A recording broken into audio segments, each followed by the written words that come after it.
முதல் விஷயம் நான் ஒரு விஷயத்த உடைக்க விரும்புறது, ஆர்எஸ்எஸ்ங்கிறது ஒரு அரசியல் இயக்கம். அத பல பேர் கலாச்சார பண்பாட்டு இயக்கம்னு சொன்னாலும், அதோட வேலை பாலிடிக்ஸ் தான். என்ன சிக்கல்னா, அவங்க நேரடியா தேர்தல்ல போட்டியிடுறதுக்கு அவங்க கொள்கைய சொன்னா மக்கள் ஏத்துக்க மாட்டாங்க. ஜாதி விஷயத்திலேயே அவங்க கொள்கை என்ன? இப்போ மோகன் பாகவத் ஒரு உரையாற்றுறாரு. நூற்றாண்ட ஒட்டி உரையாற்றுறாரு. அதுல அவர் என்ன சொல்றாருன்னா, ஜாதி கடந்த காலத்து விஷயமா மாறி போச்சு. காலாவதி ஆயிடுச்சு. ஆனா, நீங்க ஒரு புது சிஸ்டத்துக்கு போகும்போது, ஏற்கனவே இருக்கிற சமுதாயத்த தொந்தரவு பண்ணக்கூடாது. அப்படின்னு முன்னுக்கு பின் முரணா சொல்றாரு. நான் என்ன கேட்கிறேன், ஜாதி இப்ப இருக்கா இல்லையா? முதல்ல அத சொல்லுங்க. ஆர்எஸ்எஸ் சொல்லணும்ல. இப்ப ஜாதி இருக்கா இல்லையா? இருக்கு. அப்ப அதுல உங்க நிலைப்பாடு என்ன? ஜாதி ரீதியான ஒடுக்குமுறை நடக்குது. அதுல உங்க நிலைப்பாடு என்ன? நீங்க மத்திய ஆட்சியில இருக்கீங்க. பிரதமர் ஏதோ பிஜேபி தலைவர் கிடையாது. அவரு ஆர்எஸ்எஸ் உடைய பிரச்சாரக். அவரு பிஜேபியுடைய கொள்கைன்னு சொல்ற காந்திய சோசியலிசத்தை பின்பற்றுவாரா? அவங்க கொள்கைகள் அதான் எழுதியிருக்கு. அதை பின்பற்ற மாட்டாரு. ஆர்எஸ்எஸ் கொள்கையை தான் பின்பற்றுவார். அப்போ பிஜேபிக்குன்னு ஒரு கொள்கை வைப்பாங்க. பிஜேபிக்கு சில வாக்குறுதிகள் கொடுப்பாங்க. அது அவங்க ப்ரையாரிட்டி கிடையாது. அவங்க ஆர்எஸ்எஸ் உடைய கொள்கைகள் தான் ப்ரையாரிட்டி.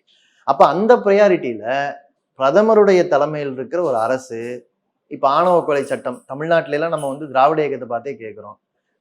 நான் கேட்பேன், மோடி அரசாங்கம் ஆணவ கொலைகளை ஒழிப்பதற்கு சட்டம் கொண்டு வருமா? அல்லது அனைத்து சாதியினருக்கும் ஒரே சுடுகாடு, இந்துக்களுக்கு ஒரு சுடுகாடு, இப்படியாவது ஒரு சட்டம் கொண்டு வருவீங்களா? முடியுமா? பண்றீங்களா?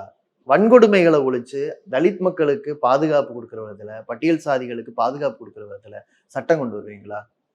பட்டியல் சாதி மக்களோட இடஒதுக்கீடு முழுமையா அமுலாகல. பிற்படுத்தப்பட்ட ஒரு இடஒதுக்கீடு மண்டல் கமிஷனுக்கு பிறகு அந்த நிர்ணயித்த சதவீதத்தை நம்ம தொடவே இல்லை. அதை தொடுவதற்கு என்ன முயற்சி எடுத்துட்டீங்க?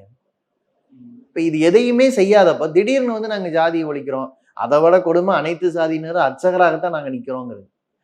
அனைத்து சாதியினரும் அர்ச்சகராகுவதை சட்ட ரீதியாக உறுதிப்படுத்தின 2 மாநிலங்கள்ல கொஞ்சம் முந்தையது கேரளானா, அதுக்கு பின்னால இங்க திமுக ஆட்சி வந்த உடனே இங்க தமிழ்நாடு. இந்த 2 இயக்கங்கள் தான் சட்ட ரீதியா உறுதிப்படுத்தி அதை அமுல்படுத்தி காமிச்சு அதுல பல வழக்குகளை இப்ப எதிர்கொண்டுட்டு இருக்காங்க. ஆனா அவங்க நின்று போராடுறாங்க. ஆர்எஸ்எஸ் இந்த வழக்குகள்ல எந்த பக்கம் நிக்குது? சரியா?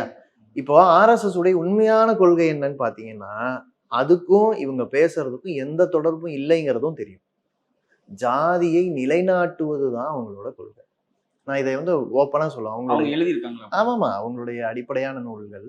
அவங்க எப்படின்னா, முதல்ல ஹெட்கேவர் அவர் ஜாதியத்துல எங்கேயும் பேசுனது கிடையாது. முதல்ல இந்த அமைப்பை தொடங்குனதே அவரும் பிராமணர், அவரை சேர்ந்து ஒரு 4 பிராமணர்களுடைய அமைப்பா தான் அது தொடங்கப்படுது.